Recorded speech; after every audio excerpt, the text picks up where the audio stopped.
Thomas, vous êtes le lauréat de la troisième édition de la résidence Pictolab Expérimenter l'image. Pouvez-vous nous présenter votre projet? Oui, bien sûr. Avant de vous parler vraiment du projet spécifiquement, j'avais envie, moi, de faire un petit retour sur mon travail. Depuis plusieurs années, j'ai entrepris une étude de la photographie qui va s'intéresser aux notions fondamentales de ce qu'est la photographie, donc la lumière, le temps et l'espace, et notamment particulièrement sur cette notion de temps. Et dans plusieurs de mes travaux, je mets en place des dispositifs ou des protocoles qui vont me permettre d'insoler les images, les papiers photosensibles. Alors, je parle de papier, mais je travaille aussi sur de la matière, sur du verre, je fais des cyanotypes, des collodions. Enfin, j'ai tendance à, voilà, j'ai une appétence pour tout ce qui est un petit peu procédé ancien ou alternatif. Donc je mets en place ces protocoles, un petit peu comme des expériences, et puis j'obtiens des résultats qui tendent vers une forme d'abstraction minimale. C'est des aplats de couleurs, c'est des répétitions, c'est des séquences. Voilà, donc je joue un petit peu avec tout ça dans mon travail. Et pour la résidence Pictolab, le projet que j'ai proposé, il est vraiment dans la lignée de ces recherches, mais c'est un projet inédit. C'est un projet où j'avais envie que le dispositif soit directement lié avec les premiers outils de mesure qui ont été inventés par l'humanité. Donc, bon, entre guillemets, les cadrans solaires, si vous voulez. Mais le cadran solaire, avant d'être le cadran solaire, il y avait des scafés et des gnomons. Le scafé, ça ressemble à un bol, et puis à l'intérieur, il y a une petite tige qui vient projeter une ombre. Et le gnomon, c'est encore plus radical, c'est vraiment cette tige qui projette une ombre sur le sol. Ces dispositifs, moi, ils m'ont toujours un petit peu fasciné. Enfin, ce besoin, en tout cas, qu'a l'homme depuis un besoin primitif, en fait, qu'a l'homme de mesurer le temps et de mesurer le temps grâce à la lumière, finalement. Et voilà, j'ai toujours trouvé qu'il y avait une vraie dimension poétique, une dimension un petit peu aussi méditative dans cette rencontre entre voilà, la lumière et le temps. Et donc, plus particulièrement finalement pour cette résidence, j'avais envie de fabriquer des dispositifs qui deviendraient des œuvres et qui me permettraient d'insoler de nouveau du papier, puis d'avoir une espèce de travail en cascade ou de mise en abîme finalement du dispositif et du résultat. Qu'attendez-vous de cette expérience immersive de 3 mois avec les artisans de Picto? Alors, c'est vrai que c'est une belle opportunité de travailler avec les laboratoires Picto à plusieurs titres. J'ai envie de dire que déjà, c'est une vraie expertise technique. Ils ont tout leur labo, les laboratoires noir et blanc, couleur, le parc de machines numériques, les ateliers de laminage ou de découpe. Enfin voilà, tout ça, ça m'intéresse pour la fabrication des dispositifs. Et puis, il y a les rencontres humaines aussi. Bon, alors, c'est un labo que je connais déjà un petit peu, mais c'est toujours un plaisir de confronter son travail avec des savoir-faire, avec des gens qui ont aussi leur propre sensibilité, leur technique, et puis de pouvoir voilà, se confronter dans ces moments de rencontre. Dans le cadre de cette résidence, vous bénéficiez d'un espace de travail à la Cité internationale des arts pour développer vos recherches, mais aussi rencontrer les 300 autres résidents accueillis en permanence. Comment comptez-vous investir cette opportunité? Ouais, euh, bah, c'est une belle opportunité effectivement d'avoir déjà un lieu de travail qui va me permettre de mettre en place les dispositifs, d'avoir un vrai espace de travail. Ça, c'est assez génial. Et puis, je savais pas qu'il y avait autant de résidents.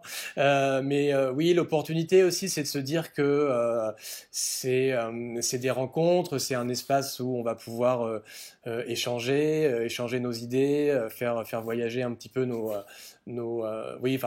idées, nos travaux, et puis d'utiliser cet espace comme un espace d'échange entre les artistes, évidemment, mais peut-être des experts ou le public, peut-être organiser aussi des rencontres lors de portes ouvertes, j'ai envie de dire, enfin voilà, de faire venir aussi, je pense, du monde et de pouvoir être dans une forme de partage et d'échange. Alors vous nous l'avez dit, hein, votre travail repose sur des recherches autour des notions de lumière, d'espace et de temps. L'enjeu de la photographie, en somme, quelle place occupe la représentation de la photographie sous quelque forme que ce soit dans cette ambition? Pour moi, il y a comme deux questions fondamentales qui se posent dans mon travail. C'est que photographier, c'est quel est le sujet et comment le photographier, quel va être le rendu. Et aux deux questions, j'ai envie de répondre par les fondamentaux de la photographie. Donc, je m'explique, c'est se dire que photographier, j'ai envie de photographier la lumière et le temps. Et comment le photographier en utilisant la lumière et le temps. Donc il y a une espèce de mise en abîme entre le médium et le sujet en fait. Et ça rejoint un petit peu l'ambition aussi de cette recherche pour le Pictolab. C'était quand je disais tout à l'heure que dans ma recherche il y avait cette envie de créer des dispositifs qui deviendraient elles-mêmes des œuvres et qui me serviraient à créer d'autres œuvres. Il y a cette idée aussi dans mon travail de mettre voilà, de remettre la photographie au cœur du sujet finalement, mettre la lumière et le temps au cœur de ma démarche et de ma recherche. Alors, le projet présenté dans le cadre de votre candidature est très détaillé. Avez-vous une idée précise du résultat final escompté? Il y a toujours plusieurs moments dans la création. Il y a vraiment cette première partie qui a été, entre guillemets, la conceptualisation, enfin, cette partie de recherche, de réflexion pour produire un dossier pour le prix. Dans le dossier, effectivement, il y a déjà des maquettes, des dessins préparatoires. Maintenant, j'ai envie de dire qu'on rentre dans une phase de maturation. Là, la résidence, elle commence que dans 2 mois. Donc, je vais me laisser encore du temps pour approfondir ma recherche, de façon théorique évidemment, puisque je n'aurais pas encore intégré la Cité des Arts. Et puis pour finir, il y a cette phase de création, effectivement, où là, on se confronte à la réalité, à la matérialité des choses, et il faut savoir accueillir un petit peu le hasard ou l'imprévu. Et ça, je l'ai vécu déjà dans pas mal de mes travaux, où il y a une part un petit peu de hasard, mais c'est toujours un hasard un petit peu maîtrisé, quoi. J'aime bien aussi garder un petit peu le contrôle, voilà, sur les choses. Votre œuvre est assez radicale. Quelle vision avez-vous de l'avenir du document photographique dont on observe les mutations et la diversité des chemins possibles? Moi, je vois le futur de la photographie double, en fait. On est dans un monde qui est saturé d'images, on est dans un monde numérique où la formation se transmet de façon immédiate, enfin, voilà, on est tous dans ce monde des réseaux sociaux, de l'Internet et des médias. Donc, moi, je vois pas trop ça bouger. Enfin, je pense qu'on est dans ce monde et que ça va continuer à advenir. Et d'un autre côté, on sent par contre chez les artistes une vraie envie de se singulariser, d'avoir une production artistique qui soit peut-être aussi un peu plus empreinte d'expérimentation, un désir aussi de matérialité. Voilà, c'est pour ça que je vois un petit peu ces deux directions. En tout cas, on sent de plus en plus une envie ou une appétence pour les institutions, pour les galeries, à montrer une photographie qui tend aussi vers un petit peu plus voilà, d'expérimentation, de recherche, qui dépasse un petit peu les cadres d'une photographie peut-être plus classique comme on a pu en voir plus dans les années 70, 80, 90, où voilà, je fais partie en fait de ce moment où on est pas mal d'artistes à vouloir un petit peu dépasser les frontières. Alors ça a toujours existé, hein, mais peut-être qu'on est dans un moment où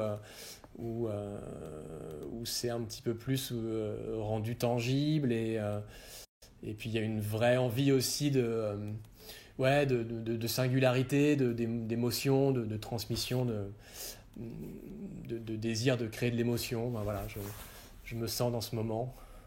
Peut-être aussi une manière de prendre un peu plus son temps.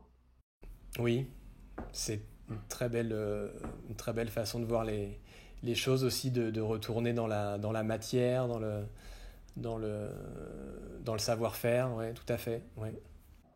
Alors c'est la galerie Le Lieu, à Lorient, qui a soutenu votre candidature. On demandait aux candidats de trouver un lieu, de s'associer avec un lieu, une institution, pour d'avoir un soutien d'un lieu extérieur. Et voilà, moi je voulais remercier la galerie Le Lieu à Lorient et Émilie Telon qui m'ont soutenu et avec qui on a monté le dossier ensemble. Enfin voilà, il y a eu un vrai échange, des allers-retours de courriel.